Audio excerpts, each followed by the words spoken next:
Happy hump day. We have some day baseball. Let's talk a little scene.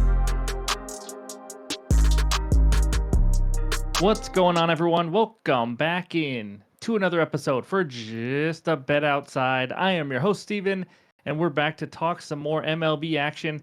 If you don't know already, like I've said many times, betting baseball the first month is absolutely excruciating. It can be tough.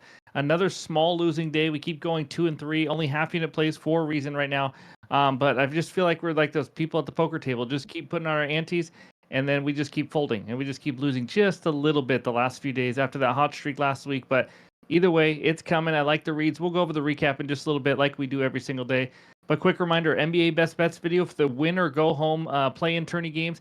That video is already out, and we just went 3-0 on Tuesday. Hopefully we can stay hot on the Wednesday slate. But any graphics you see in this video, you know they are from OUTLIER, the best betting research tool on the market today.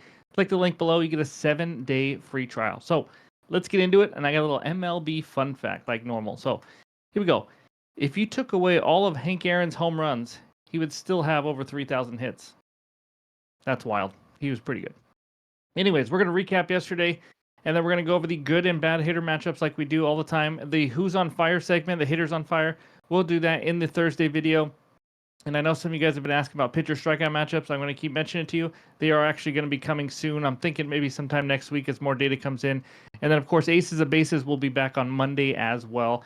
But after all that, we'll finish the pitcher report and give our best bets. And I have a few of my favorite hitters as well today, and then finish it with the recap. We got a big day. So hit that like button if you haven't already. Leave a comment below to help this channel continue to grow. If you're new to the channel, you know what to do. Hit that subscribe button. Come join this awesome community.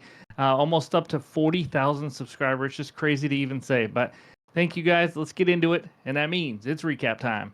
All right, there it is. The 2 and 3 day Marlins team total over 3.5 runs. I was so close to going over in the total game. That would have been a lot less sweaty, I'll tell you that. But the Marlins had a chance in the 8th with the bases loaded, full count, and the guy strikes out. I thought, uh-oh, we're in trouble. Or I think that was the 7th inning. And then all of a sudden in the 9th inning, they get one more to cash and clutch up for us. Phillies -1/2 in the first 5. This one absolutely just crushed us. 2-0 lead. And then they go to the Giants, get a double steal, first and second, double steal the second and third. Like 2 pitches later, single, tied at 2, right? Then Alec Boehm comes up. First and third, 1 out. Just need a sac fly. We cash this bet. Can't do it. Grounds into a double play. It was brutal. The Phillies led like in the 2nd inning, the 3rd inning, the 6th, 7th, I think 8th and 9th. Just did not lead after 5. You know, it is what it is. It's baseball. Walker Buehler under 16.5 outs, started off hot, and then he became Walker Buehler again. Could not get through or past 5 innings. Nice winner there. Jeffrey Springs, I am no longer trusting. And again, that's what this first month is trying to feel out who you thought would be good, who you thought wouldn't. Haven't loved what I'm seeing. He hasn't missed a ton of bats, and his changeup's not as dominant. White Sox got to him a little bit, just didn't get over 5.5 Ks, so bad read there. Spencer Schwellenbach under 5.5 hits. If you guys want to just know how close we are to these wins, the Phillies was one of them. How about this one? 2 hits going into the 5th inning. Gives up hit, walk, hit, pulled. 6 hits allowed. You can't make it up, including 2 home runs. Just got absolutely rocked in 1 inning when it was looking just peachy. But either way, that's baseball again. So MLB bets recap again. I do all this just to kind of let you guys know the reads, and if I like some of them, like I didn't like Springs, but some are just unlucky. As long as we're giving ourselves chances, the luck will turn a little bit. But that's what we got for the recap, at least on Tuesday. Overall record 43 and 44, down 2.29 units. So I know a hot streak's coming, so let's just get into it. But that's what we got for the recap. Now let's talk the hitter matchups. All right, we have 16 good hitter matchups for you today. Starting out with Mookie Betts, 7 for 22 with a bomb off of Herman Marquez. And then there you see the rest of them. You see Bryce Harper there, 5 for 11 with a home run. And then Eli White, someone everyone's trying to go bet on, 4 for 10, 2 extra base hits off of Basset Hound. Manny Machado, 4 for 10. And then you go over there to the right side, Justin Turner, 5 for 8. Obviously not the same player he's always been, but pretty impressive versus Pavetta. And then as you go down to the bottom, you see Taylor Ward versus our boy, Patrick Corbin. Ward is 3 for 7. Gleyber Torres right above him is 4 for 7. So some decent matchups, nothing crazy. Also, I forgot to mention Brian De La Cruz over there for the Braves, 6 for 10 with a home run off Basset Hound as well. So that's what we got for the good hitter matchups. Now let's take a look at the bad hitter matchups. We don't have a ton, just 7 of them. Jorge Soler, I don't know how, but he's 2 for 19 with 5 Ks. Off of Corbin, must have been when Corbin was actually good earlier in the season or in his career. But Willy Adames in the middle, guys. 0 for 16 with 9 strikeouts versus Aaron Nola. That is absolutely garbage right there. But obviously, he's a good hitter, just cannot hit him. And then you see the rest of the guys 1 for 10, 1 for 10 to finish it out at the bottom. So Trey Turner also 3 for 17 with 6 Ks off the lefty Robbie Ray. But that's what we got for the good and bad hitter matchups. Now let's take a look at the pitcher report. All right, here are the first 8 matchups of the day. And again, all the averages are on the bottom to help you out. The averages are from last year just for a bigger sample size, but all the numbers for these pitchers are for this season. I'm going to, say some notes about a few of these guys just to kind of help you out. But the man, the myth, the legend is back. One of the best pitchers on planet Earth, Spencer Strider, is finally making his debut. He was out for practically all of last season. If you don't know, he was an absolute beast, and it's all the reports say he went up to 90 pitches in minor leagues in his rehab start and looked really good. So we'll see. Facing Chris Bassett there. And then you go down, you got Kiter Montero making his first start of the year. Last year, 4.76 ERA with a 5 expected ERA, low 18.7 K rate, in case you guys are wondering what kind of pitcher he is. Doesn't miss a ton of bats, and honestly did not look very good last year. Jose Quintana, who's just a veteran who just continues to just pitch pretty well. 3.75 ERA last year with a 4.13 expected ERA. Also doesn't miss a lot of bats, but only 1 start so far this year.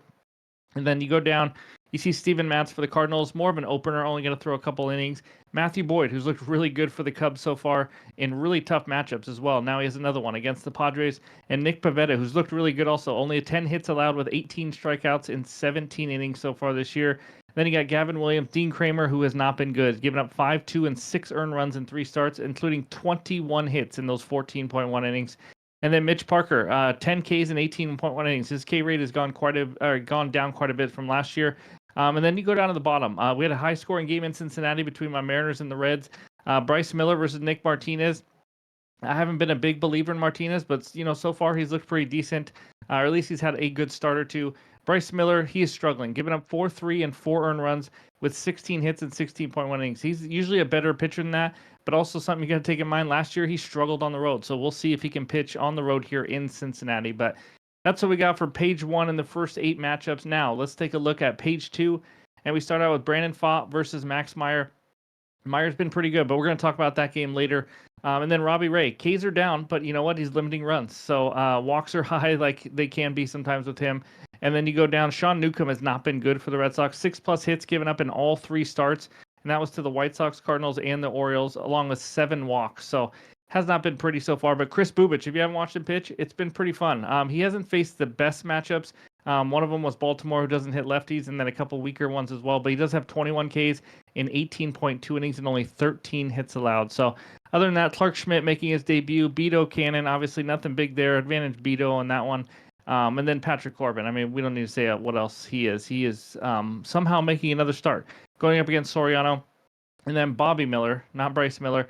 For the Dodgers, he really sucked last year. If you guys remember, in his rookie season, he was pretty good. Last year, how about an 8.5 ERA? We faded him constantly. 6.5 expected ERA. Is his first start this year? Maybe he's figured it out. Maybe he hasn't. We will find out. But going up against German Marquez, who struggled last 2 starts against the Padres and the A's. So that's all my rambling and all my baseball stuff. But that's what we got for the pitcher report and all the research help. And now it's time for the best bets. All right, this first one takes us back out to Miami, where the Marlins host the Arizona Diamondbacks. D-backs on the money line, -162. Marlins on the money line, +136, with a total of 8 runs. We just bet the Marlins team total over yesterday, cashed in the 9th inning. I'm just going straight over. Give me the over 8 runs at -115 on BetMGM for a half unit. Now, we've talked about this. I think these games are being mispriced in Miami, and we talked about Miami's offense, but let's just talk about playing in Miami in general. In Miami this year, they're 8-3 to the over. Last season, the #1 over home team in the league. Wasn't even close. 54-22-5. It was absolutely insane, and they're still pricing these games too low, in my opinion. Now let's talk offenses. Miami is actually better this year than last year. As I said yesterday, they're scoring some runs. How about 4+ runs now in 8 of 10 games? 11th best batting average versus righties. In the last 10 days, 6th best WRC plus versus righties as well. I mean, they're hitting the ball well, and they just got Jesus Sanchez back, which also helps their lineup. Got rid of Jonah Bride, who was just struggling. I have watched way too many Marlins games, that's for sure. But Diamondbacks scored the most runs in the league last year, crushing it again this year versus righties. 3rd best WRC plus, 5th best batting average, 3rd lowest K rate. We know this is one of the best lineups in all of baseball. These are 2 offenses that can do damage, playing in a ballpark that gives up so many runs, as we've seen time and time again. Now, the starting pitcher matchup, probably why it's a little bit lower than what I thought it would be. Max Meyer versus Brandon Pfaadt. Max Meyer looks solid so far. I actually like what I've seen from him. But he's faced a bad Pittsburgh offense and a Mets offense that's struggling, and a Braves offense that at that time was also really struggling. But still, doesn't take it away. He still looked really good. I just think this is a tougher matchup. As I just mentioned a little bit ago, I think he's going to get hit up for some runs here. Going to come back down to earth just a little bit. And then Brandon Pfaadt, hit and miss kind of guy. Coming off his best start, 0 earned runs versus Baltimore. But before that, 7 earned runs total versus the Cubs and the Nationals. Not getting a ton of whiffs, just 12 Ks and 18 innings as well. This is just another pitcher I think Miami can get to. Like I said, they've been consistent, right around that 4 or 5 runs mark. And that's what I love to see. So bullpens, I don't trust these two bullpens at all. I've seen them both struggle. So I like runs, and more runs here. A 4-4 tie gets us a win. That's all we need. So give me the over 8 runs as my first best bet.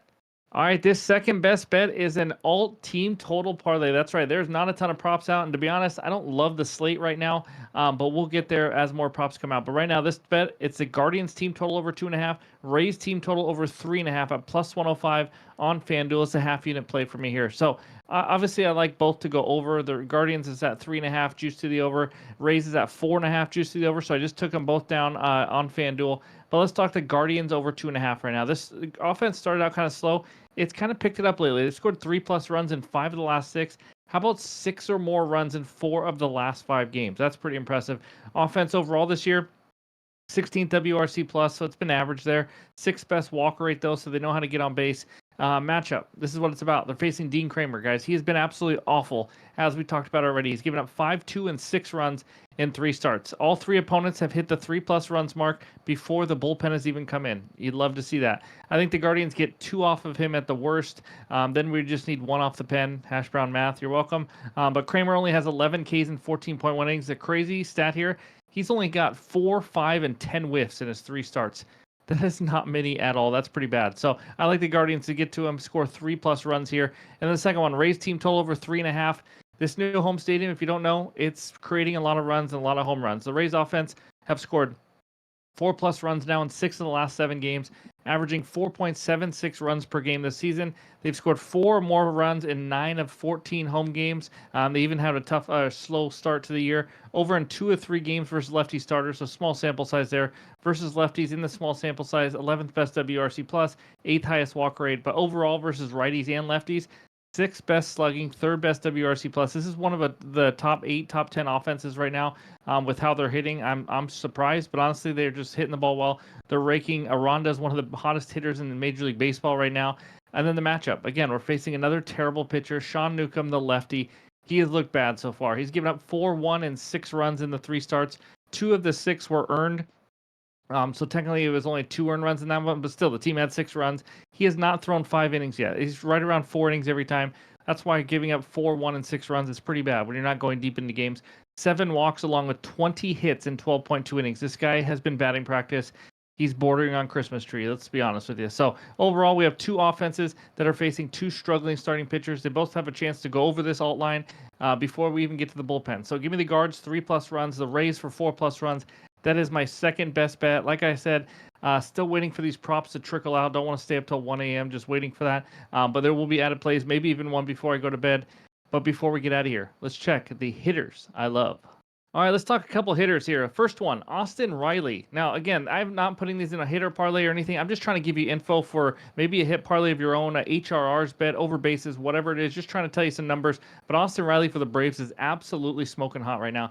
Second highest batting average in the league the last 7 days, hitting .467 with 4 bombs. It's insane. He was due to break out after a slow start, but last 8 games for HRRs, if you're someone who likes to bet that, hits, runs, and RBIs, which I do, I just have not done a lot of it lately. But last 8 games, how about 4-9-1, 3-3, 4-3, and 3 HRRs? That's right, 3+ in 7 of the last 8 games. He has 2+ total bases also in 8 of the last 10 games. Now he's facing Chris Bassett. Didn't quite make the good hitter matchups, but he's 3 for 11 with a home run off him, so he's got some success.